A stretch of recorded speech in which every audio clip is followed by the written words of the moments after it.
I cannot for the life of me remember what the first question was. You're right. We talked about recess and then we started talking evictions, but what we were talking about was short-term rentals, so holiday rentals specifically. Yes. And there's this whole thing in the industry currently happening that there's a crowd of people that does short-term holiday rentals, and they manage it on behalf of the owner, but they're not registered with the ppra. And this is starting to be a massive issue for obviously for the legal property practitioner, the registered property practitioner, the guy coming in that doesn't have to pay audit fees, he doesn't have to register, he didn't even have to do his PDEs and those things, didn't have to do any of that. It's Tanny working from home, she just started managing this, and they believe they are exempt from the ambit of the Property Practitioners Act, and where in fact they definitely not. I mean, the definition of a property practitioner in terms of the act is clearly a person that's managing a property or dealing with a property on behalf of a third party for remuneration. If you do that, whether it's selling a property, renting it out, doing a holiday rental, whatever the case might be, you are a property practitioner. And if you're not registered with the ppra, the other guys that notice this are allowed to report this to the ppra. And I recently had a conversation with Delhi, the acting CEO of the ppra, about this specific topic, and she said they've had a few complaints on this. So the business will be fined typically around 25,000 rand for this, and the person in their personal capacity as well. Sure. So it could be a 50,000 rand risk that you take to not register as a property practitioner. If you don't have an FFC, also what's going to happen is they will have to repay all the money that they've earned if they trade it without an FFC.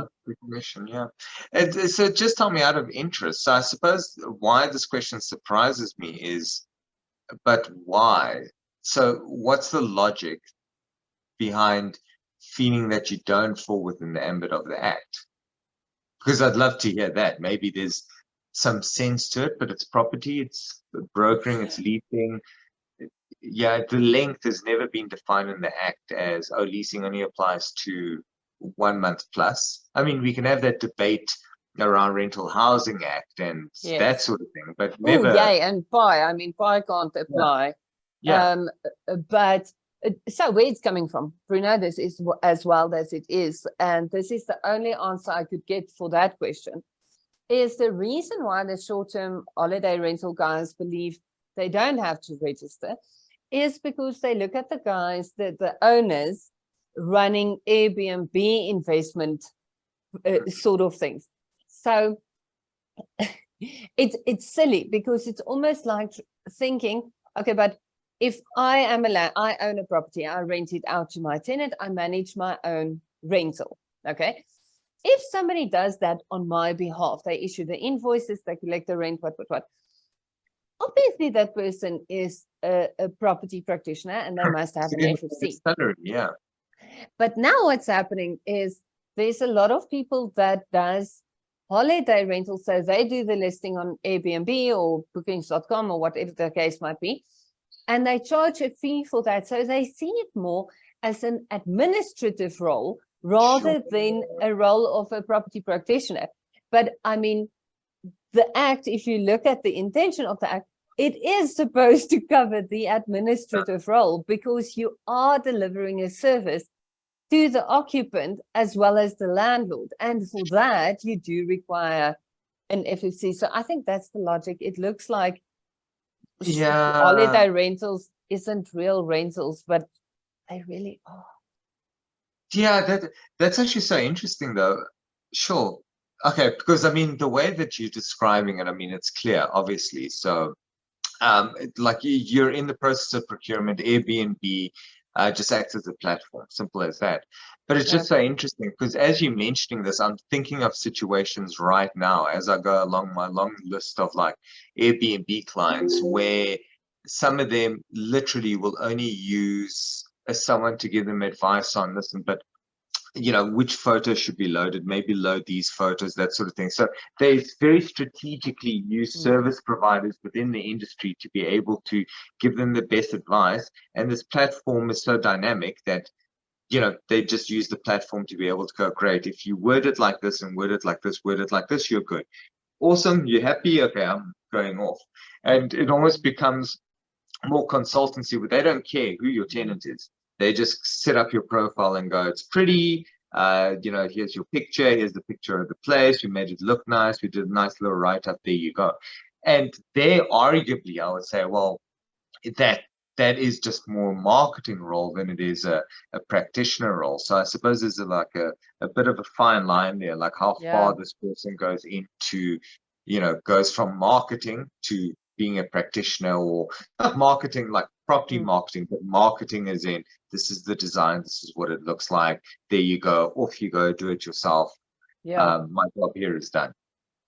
I wonder if the line shouldn't be, if the same consultant can help you out on your profile on Airbnb, and the same consultant can help you out on your Tinder profile.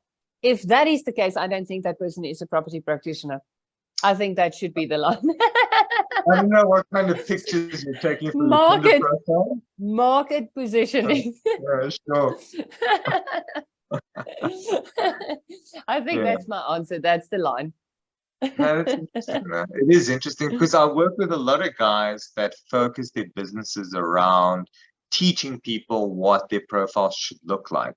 And I suppose the question comes in, if they ever cross the line of more than teach and assist in doing, then it starts becoming gray. Like how deep down the rabbit hole do you need to go before you're a practitioner?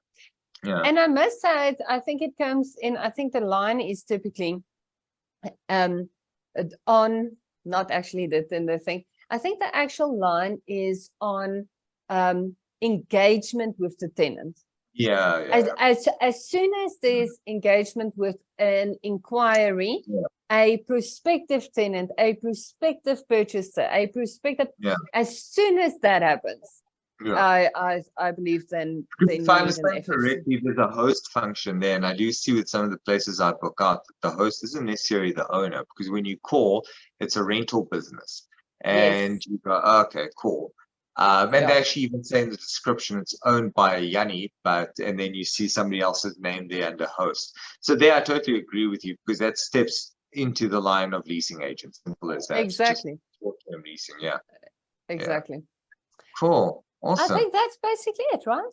This was fun. We took two small little innocent questions and we made them last. Well done. That's amazing. That's very well. It's just because I'm just happy to be back. Yeah. I don't know if I'll be back next week though. I think you might be on your own again next week. Not on your own. You have Nikki, and I'm starting to think Nick's even better with this than I am. Nah. Well, I think both of you are really good. It'll be fun for the three of us to do it sometime. Let's do that. That'd be lovely. This year. We can wear hats and everything. Let's. I like it. Lekker. Cool. Thanks, awesome. Bruno. Thanks so much. Alrighty. Bye. Bye.